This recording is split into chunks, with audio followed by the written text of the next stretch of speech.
ចំពោះកូនប្រុសយើងខ្ញុំនឹងភ្ញៀវកាត់ទៅយួរភក្តីចំពោះកូនប្រុសយើងខ្ញុំអត់ជំនួនលើកយកមកជូនមេបាតូចធំអត់ជំនួនលើកយកមកជូនមេបាតូចធំលោកផ្ដល់កិត្តិយសចំពោះយើងខ្ញុំថ្លៃថ្លាឧត្តមថ្ងៃរៀបមង្គលការលោកផ្ដល់កិត្តិយសចំពោះយើងខ្ញុំ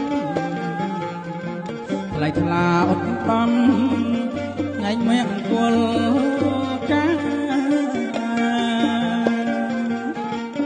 ខ្ញុំមិនភ្លេចទេក្នុងនាមពុកម៉ែថែចិត្តកាំងរណាខ្ញុំមិនភ្លេចទេក្នុងនាមពុកម៉ែថែចិត្តកាំងរណាចំពោះបុត្រាដោយក្តីថ្លៃថ្លាចិន្តាស្មោះស្ម័គ្រចំពោះបុត្រាដោយក្តីថ្លៃថ្លាចិន្តាស្មោះស្ម័គ្រ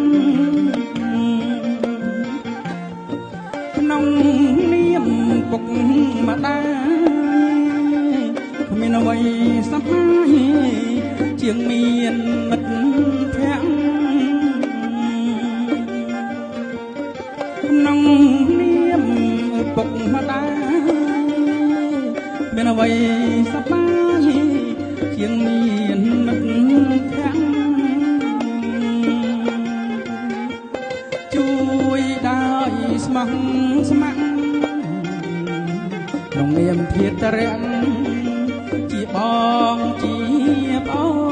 នជួយដោយស្មោះស្ម័គ្រក្នុងនាមធាតរៈជាប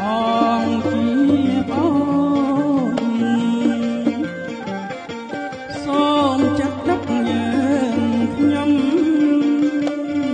ជាមាមីអ៊ំដូចដាយនឹងកូនសូមចាត់ទុកយើងខ្ញុំជាមាមីអ៊ំដូចដាយនឹងកូនដូចបងដូចអូនរូបរួមតាដូនពីផ្ទៃតែមួយដូចរូបរួមតាដូនពីផ្ទៃតែ